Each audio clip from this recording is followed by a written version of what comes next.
મારું નામ છે ભીખાભાઈ, ગામ સણોસરા. આ મંતવ્ય 9 મેં વાવ્યું જીરું વણ. હું 30 વર્ષથી આ ખેતી કરું, 30 વર્ષથી જીરું વાવું છું. આવું બિયારણ ક્યારેય આવ્યું નથી. આ બિયારણ વાવવામાં બહુ સારું છે અને હાઈટ સારી છે, રોગ પ્રતિકાર છે, હાઈટે સારી છે. આવું બિયારણ ક્યારેય આવ્યું નથી. આ 5 વીઘાનું જીરું છે, એ 10 થી 12 મણનો ઉતારો મેં ધાર્યો છે વીઘે. આ જીરું કોઈને વાવવું હોય તો વાંધો નહીં, આ બિયારણ બહુ સારું છે.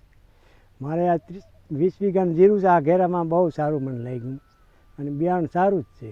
બધા ખેડૂતને વાવવું હોય કોઈને ભાઈ તો વાંધો નથી, બિયારણ બહુ સારું છે.